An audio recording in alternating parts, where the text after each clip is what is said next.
राधे राधे दोस्तों, मैं अलका। होप आप सबकी जर्नी स्मूथली चल रही है और डिवाइन की प्रॉपर गाइडेंस भी सबको मिल रही है। अगर मेरी जो ट्विन फ्लेम रिलेटेड कंटेंट है ये आपके साथ रिजोनेट हो रहा है और ये किसी भी तरीके से आपके लिए हेल्पफुल हो रहा है, then please let me know. आप मेरी चैनल को सब्सक्राइब करें, लाइक एंड कमेंट्स करें ताकि आप लोगों की एनर्जी से मैं कनेक्ट हो पाऊँ और मैं इसी तरह अपनी सोल पर्पस को सर्व कर पाऊँ। Thank you. तो जैसे कि अभी हमारा जो फुल मून का एनर्जी है वो स्टार्ट हो चुका है, कल फुल मून है। तो उसकी जो एनर्जी में जो शिफ्ट आया है वो ऑलरेडी स्टार्ट हो गया है। तो इस बार का जो फुल मून है वो डीएमडीएफ के लिए कैसा रहने वाला है, यही एनर्जी चैनलिंग कुछ हुआ है जो मुझे आपको डिलीवर करना था। सो होप कि ये वीडियो आपके लिए हेल्पफुल रहे। अभी जून में जो फुल मून है इसको स्ट्रॉबेरी फुल मून भी कहा जाता है। बेसिकली क्या है कि नेटिव अमेरिकन जो है इस टाइम पीरियड को वो स्ट्रॉबेरी की जो हार्वेस्ट है उसके लिए इस फुल मून का नाम ऐसे वो रखे हैं। तो इस फुल मून की जो खासियत है वो ये है कि ये नेचर के साथ हमें बहुत ज़्यादा कनेक्ट करता है। और अगर देखा जाए तो जैसे लव में जो एक एनर्जी की जो शिफ्ट होती है, बहुत ज़्यादा आप हाई वाइब्रेशन में आ जाते हो, आपके अंदर अनकंडीशनल लव की ग्रोथ होती है। और ये सिर्फ आप किसी पर्सन या कुछ पर्टिकुलर लोगों के लिए नहीं, होल यूनिवर्स के लिए आपके अंदर की जो लव है ये और भी ज्यादा डबल हो जाते हैं। एज यू नो कि न्यू मून और फुल मून के टाइम हमारे अंदर जितने भी इमोशंस होते हैं ये डबल हो जाते हैं। तो अभी ये जो फुल मून आया है ये भी सारे जितने भी स्पिरिचुअल बीइंग है, जितने ह्यूमन बीइंग्स है, ये सबके अंदर की जो इमोशन है उसको डबल तो करेगा ही, लेकिन साथ में क्या होगा कि आपके अंदर की स्वीटनेस भी बढ़ जाएगी। तो ट्विन फ्लेम्स, ये जो फुल मून है ये आपके लिए बहुत ही इम्पोर्टेंट होने वाला है। बिकॉज अभी की जो एनर्जी डीएम का चल रहा है वहां पर डीएम जो है वो बहुत ज्यादा हाई वाइब्रेशन में आ चुके हैं। वो इस कनेक्शन की जो उनकी लाइफ में वैल्यू है वो उसको भी समझ चुके हैं। बस क्या है कि कुछ चीजें हैं जिनके ऊपर वो थोड़ा थिंकिंग कर रहे हैं, वो सोच रहे हैं, वो स्टेप्स लेना चाहते हैं। इस टाइम पीरियड में वो कोई ऐसी ऐसी कोई डिसीजन लेना चाहते हैं जो लाइफ लॉन्ग उनके लिए रहे। यानी कि अगर डीएम अभी आपको कमिटमेंट देने की सोच रहे हैं तो वो कोई शॉर्ट टर्म कमिटमेंट नहीं चाहते हैं, वो लाइफ लॉन्ग चाहते हैं। वो एक कॉन्क्रीट डिसीजन लेना चाहते हैं, वो आपसे शादी कर कर सेटल होना चाहते हैं। क्योंकि क्या है कि अभी जो डीएफ अपने ऊपर बहुत अच्छे से काम करके अपनी सारी ब्लॉकेजेस को हील करके कर्मास रिलीज करके वो बहुत ही ज्यादा पीसफुल में है। वो डिवाइन को कंप्लीट सरेंडर कर चुकी है, डिवाइन की जो टाइमिंग है उसके ऊपर सरेंडर है, उसको फेथ है। और एक चीज क्या है कि आपकी जो सोल की डिजायर है कि आप एक 3D मैरिज चाहते हो आपके डीएम के साथ। तो जैसे कि मैं हमेशा कहती हूँ जो आपकी डिजायर है सेम आपके डीएम के भी होते हैं, क्योंकि आप दोनों सेम सोल हो। सो जो भी डीएफ अब पूरी तरह से डिवाइन टाइमिंग को सरेंडर करके वो कंप्लीट बैलेंस में है। तो यहाँ पर क्या हो रहा है कि आपके जो डीएम है वो कॉन्टिन्यूसली मैरिज को लेकर उनके अंदर थॉट है। और ये फुल मून भी ये अच्छा काम करने वाला है। डीएम की ये जो थॉट्स है ये डबल होने वाला है।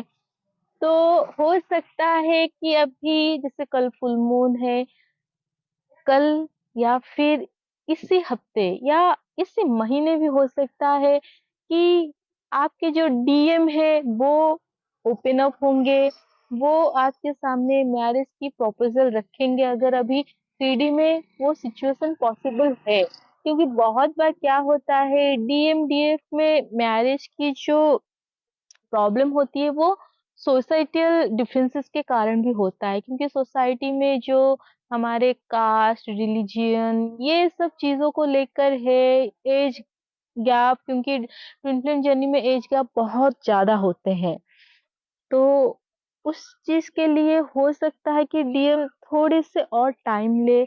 लेकिन पर अभी की जो एनर्जी है, डीएम एनर्जी जितनी ज़्यादा एक्शन ओरिएंटेड में हो चुके हैं, वो एक्शन लेने के लिए तैयार हो चुके हैं, तो हो सकता है बहुत सारे ट्विन फ्लेम अभी ये जून मंथ में ही आप दोनों एक दूसरे के साथ रीयूनाइटेड होकर एक 3D मैरिज को आप लोग अचीव करने वाले हो। आपके डीएम आपको ये प्रपोज़ल देने आ रहे हैं, तो आप बिल्कुल रेडी रहें। आप अपनी हाई वाइब्रेशन को मेंटेन करें। और एक चीज़ है कि जैसे हमें बहुत सारे साइंस एंड गाइडेंस मिलते हैं, तो कुछ डीएफ के लिए अभी आगे कोई टेस्ट एंड ट्रिगर हो सकता है, क्योंकि मुझे एक ड्रीम चैनलिंग में ऐसा मिला था कि आगे कुछ एग्जाम है जो कि आपको प्रिपेयर होना है। तो उस एग्जाम में ये था कि जो डीएफ थी वो वो प्रिपेयर नहीं थी, लेकिन वो घबराई भी नहीं थी। उसको था कि ठीक है कि एग्जाम है, तो वो जो भी उसके सब्जेक्ट है वो उसके पास था, अवेलेबल था, उसको बस पढ़ना था और पढ़ के जाकर एग्जाम देना है, तो वो बिल्कुल पीस में थी। तो डीएफ अभी अगर 3D में किसी भी तरह की आपके साथ कोई भी टेस्ट एंड ट्रिगर हो रहे हैं या आगे अगर होने वाला है, तो आपको बिल्कुल भी घबराना नहीं है, आपको कंप्लीट सरेंडर करना है, डिवाइन से गाइडेंस मांगना है कि आप कैसे उस चीज को टैकल करोगे। और मुझे ऐसा लगता है कि बहुत सारे डीएफ हैं जो कि इस टेस्ट से उभर जाएंगे, क्योंकि वो कंप्लीटली अभी रेडी है, वो प्रिपेयर्ड है अंदर से। बहुत लोग सोचते हैं कि बस डीएम आ जाए और कमिटमेंट दे दे, लेकिन बहुत बार ऐसा देखा जाता है कि जो डीएफ होती है वो अंदर से रेडी नहीं होती है इस रिस्पॉन्सिबिलिटी के लिए, या फिर मैरिज की जो रिस्पॉन्सिबिलिटी है, या जैसे रिलेशनशिप में आने के बाद जो सारी प्रॉब्लम फेस करते हैं कपल्स, तो उसके लिए प्रिपेयर नहीं होते हैं। लेकिन क्या होता है कि क्योंकि हम इतना ज़्यादा डीएम को लेकर ऑब्सेस्ड रहते हैं, तो हमें लगता है बस डीएम आ जाए तो सब सही हो जाएगा। लेकिन जैसे ही डीएम आते हैं, वो इतना ज़्यादा ट्रिगर करते हैं कि वो उनके साथ 2 मिनट भी रहना पसंद नहीं करते हैं। वो उन डीएफ के लिए ये है कि आपकी जो हीलिंग है वो कंप्लीटली नहीं हुआ है। इस वज़ह से क्या हो रहा है कि जैसे ही डीएम आपके पास आ रहे हैं, आपकी डिज़ायर के हिसाब से वो आके आपको कमिटमेंट देना चाहते हैं या फिर वो रिलेशनशिप में आना चाहते हैं, आपको आगे जाकर मैरिज करना चाहते हैं, लेकिन क्या हो रहा है कि डीएम बहुत ज़्यादा डिमांड्स करते हैं। वो फिज़िकल के लिए डिमांड करते हैं, वो फाइनेंशियली आपकी हेल्प चाहते हैं, या फिर वो आपको इस बात के लिए ट्रिगर करते हैं कि आप कुछ करते नहीं हो, आप बिल्कुल भी अपने लिए नहीं सोच रहे हो, आप इंडिपेंडेंट होने की कोशिश नहीं करते हो। इस चीज़ से क्या होता है, आप बहुत ज़्यादा ट्रिगर हो जाते हो। और ऐसा भी हो सकता है कि डीएम आपको कंट्रोल करने की कोशिश भी करे। तो अगर आप अभी ट्रिगर हो रहे हो इन चीज़ों के लिए, तो इसका सिंपल अर्थ ये है कि अभी डीएफ आप रेडी नहीं हो। आप यूनियन के लिए रेडी नहीं हो। अग तो आपका जो इनर वर्क है ये कंप्लीट नहीं हुआ है। क्योंकि अगर आपका इनर वर्क कंप्लीट हुआ होता, तो डीएम आने के बाद अगर वो आपको ट्रिगर भी करते, कुछ ऐसा वो बोलते, तो वो बस एक टेस्ट होता। उसमें आप इतना ज़्यादा अफेक्ट नहीं होते। क्योंकि क्या होता है जब डीएफ एक बार कंप्लीटली हीलिंग कर लेती है, हाई वाइब्रेशन में रहती है, तो उसके बाद डीएम जब आते हैं वो ट्रिगर तो करेंगे, क्योंकि वो आपके मिरर सोल है। आप दोनों में life time trigger and testing चलता रहेगा। लेकिन क्या होगा कि उस समय डीएफ जो है वो उस ट्रिगर के पीछे के रीज़न को समझेगी, वो फॉरगिवनेस में रहेगी और वो एक्सेप्टेंस में भी रहेगी। अगर आपके अंदर अभी ये चीज़ नहीं आ रहा है, आप डीएम ट्रिगर कर रहे हैं और आप बहुत ज़्यादा लो वाइब्रेशन में जा रहे हैं, आप हाई वाइब्रेशन को मेंटेन नहीं कर पा रहे हैं, तो ये साइन है कि आपका कंप्लीटली हीलिंग नहीं हुआ है, अभी भी चक्रास में कुछ ब्लॉकेजेस हैं, तो डीएफ आप उसके ऊपर काम करें। तो अभी तो मैं बोल रही हूँ कि ये जो पूरा महीना है जून में, अब जितना हो सके आप अपनी चक्रास को हील करें, क्योंकि चक्रास की जो ब्लॉकेजेस होते हैं, ये क्या करते हैं, डीएमडीएफ की जो एनर्जी है, ये उसको बैलेंस नहीं कर पाते हैं। ये फ्लो नहीं हो पाता एनर्जी जो नेचुरली जैसे होना चाहिए, इस वजह से क्या होता है आप दोनों में कॉन्फ्लिक्ट्स होते हैं। सो डीएफ आप अपनी हीलिंग के ऊपर फोकस करें और कुछ जो सिम्पटम्स है वो ये है अभी जो डीएफ के साथ हो रहा है कि बहुत ज्यादा आपको लेग्स में स्वेलिंग्स हो रहे हैं, आपको बॉडी में पेन हो रहा है, हेयर फॉल तो बहुत ज्यादा हो रहा है क्योंकि अभी मून भी इम्बैलेंस हुआ है। तो आप अपनी सन एंड मून को बैलेंस करो क्योंकि बहुत सारे डीएफ्स को अभी डाइजेशन में भी प्रॉब्लम हो रहा है और डाइजेशन की प्रॉब्लम के कारण आपको बहुत सारे स्किन की इश्यूज हो रहे हैं और कुछ डीएफ को बहुत ज्यादा बॉडी में हीट फील हो सकता है, आपको ब्लॉटिंग हो सकते हैं। तो इस वजह से आप अपनी केयर भी थोड़ा ले क्योंकि अभी फुल मून है, एनर्जी हाई है, तो आप जितना हो सके अपनी केयर लीजिए, अपनी हेल्थ की केयर कीजिए। आप अपना जो भी आप खा रहे हो, पी रहे हो, उसके ऊपर भी थोड़ा ध्यान दो। और जिन डीएम की अभी शादी की बात चल रहा है उनके घर में, तो यहाँ पर क्या हो रहा है कि डीएम जो है वो पहले तो सोच रहे थे कि ठीक है घर लोग जहाँ पर भी डिसाइड करेंगे वो शादी कर लेंगे, लेकिन अभी की जो एनर्जी शिफ्ट हुआ है उन डीएम का, वो क्या हो रहा है कि वो बिल्कुल भी कोई थर्ड ऑप्शन के लिए वो तैयार ही नहीं है, वो मेंटली प्रिपेयर्ड नहीं है। उनको बस उन्हीं के ही डीएफ चाहिए क्योंकि ये पूरा टाइम जब वो आपसे सेपरेट रहे, वो जो इमोशन जो लव आपके लिए उनका इंक्रीज हुआ है, उनको ये क्लियर हो चुका है कि अगर आपको छोड़ के वो किसी भी पर्सन को चूज करेंगे तो वो जो लव एंड अट्रैक्शन है ये फेड हो जाएगा टाइम के साथ और वो फिर से आपके तरफ ही आएंगे, तो उससे अच्छा है कि वो ऐसा डिसीजन ही क्यों ले, वो शायद इस टाइम फ्रेम में आपको कनेक्ट करे क्योंकि उनको भी जानना होता है। डीएम जो होते हैं क्या होता है कि ये एक्शन ओरिएंटेड तो होते हैं, लेकिन जब बात आता है ट्विन फ्लेम जर्नी के लिए स्टैंड लेने के लिए, तो डीएम थोड़ा घबरा जाते हैं और यहाँ पर उनके घबराहट की जो मेन कॉज है वो डीएफ आप भी होते हो क्योंकि आप बार बार डाउट्स करते हो, आप डीएम के जो माइंडसेट आप उसको डाउट करते हो, आप उनकी डिसीजन को लेकर डाउट करते हो, आपको ऐसा लगता है कि डीएम आपको एज ए थर्ड पार्टी की तरह ट्रीट करते हैं, जबकि ऐसा नहीं होता है। डीएम कभी भी अपने डीएफ को थर्ड पार्टी की तरह ट्रीट नहीं करते, भले ही वो थ्री डी में ऐसा दिखाएं, क्योंकि जब वो फियर में आते हैं वो आपको ऐसे ट्रीट करते हैं कि उनके पास बहुत ऑप्शन है, आप उन ऑप्शन में एक हैं, लेकिन वो सच नहीं होता है, वो बस अपने इमोशन को हाइड करने के लिए ऐसा करते हैं, उनको लगता है कि अगर वो ऐसा आपको दिखाएँगे तो आप उनको हेट करोगे, आप लॉजिकल होके उनसे खुद ही दूर हो जाओगे। लेकिन जब भी वो ये सब चीज़ें करते हैं, आप उनकी रिग्रेट की, उनकी सैड वाली एनर्जी भी आप पिक कर सकते हो अगर आप बहुत ज़्यादा इंट्यूटिव हो।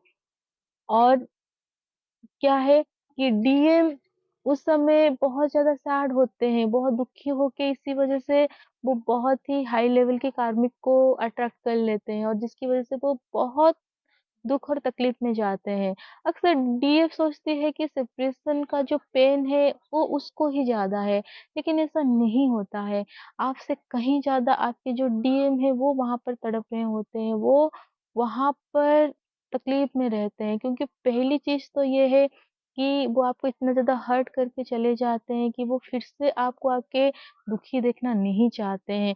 क्योंकि डीएम का क्या है, वो दुनिया में कोई भी दुःख, कोई भी दर्द उठाने को तैयार है, लेकिन उनकी डीएफ की आँखों में एक आँसू या फिर उनकी शक्ल पर किसी भी तरह की कोई सिकन वो देखना नहीं चाहते हैं। उनको ये बिल्कुल भी मंज़ूर नहीं होता है।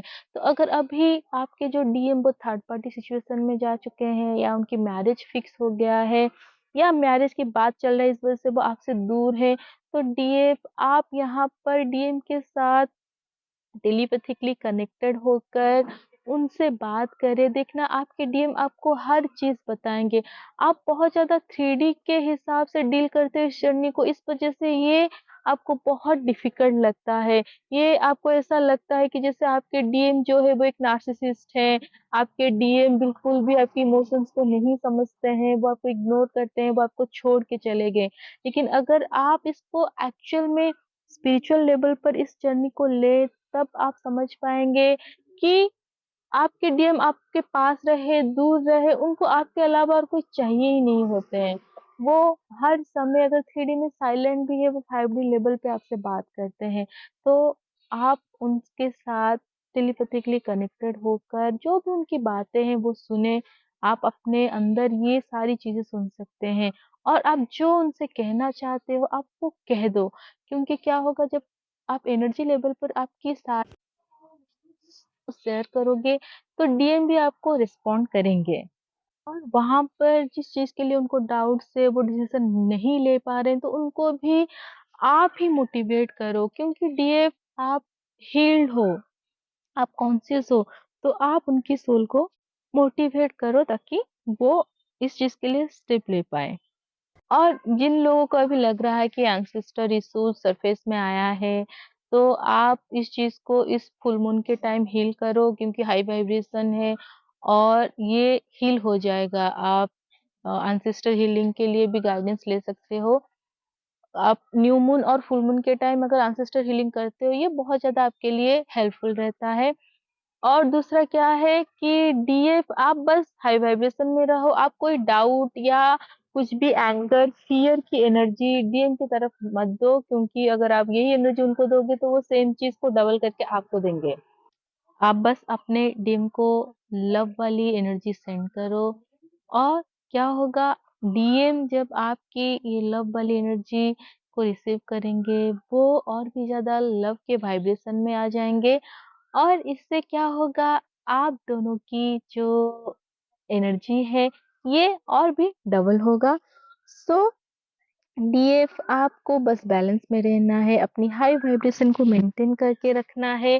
डीएम आ रहे हैं, जो भी डीएफ अभी रेडी हैं और जो न्यू अवेकनिंग यहाँ पर आपके लिए भी एनर्जी बहुत पॉजिटिव रहने वाला है न्यू फुल मून।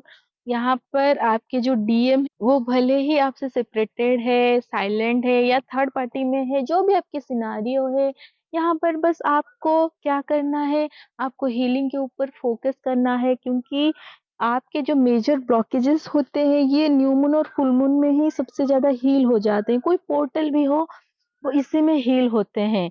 और जब मैं न्यू अवेकनिंग के बारे में बात कर रही हूँ तो बार-बार मेरा थ्रोट चक्रा भी ब्लॉक किया जा रहा है। इसका मतलब आपकी जो थ्रोट चक्रा है ये कंप्लीटली अभी ब्लॉक्ड है। मतलब आपकी नहीं आपके डीएम की कंप्लीटली ब्लॉक है और आपके इम्बैलेंस में है। तो अभी आप थ्रोट चक्रा के ऊपर भी थोड़ा काम करो ताकि अगर डीएम अभी थर्ड पार्टी की सिचुएशन में है या कंप्लीट साइलेंट में है तो उनमें वो कोई एक स्टेप लेने की जो इच्छा है वो आए, वो आपसे कनेक्ट करें या फिर जो भी थर्ड पार्टी है उस चीज़ से निकलने के लिए अगर वो नहीं भी बोल पा रहे हैं तो वहाँ पर वो बोल सके। तो न्यू अवेकनिंग आप बस अपने हीलिंग के ऊपर काम करो, जैसे-जैसे आप हील होते जाओगे डीएम भी हील होकर वो आपसे कनेक्ट करेंगे। तो होप ये चैनलिंग आपको हेल्प करे। Radhe Radhe and God bless you all.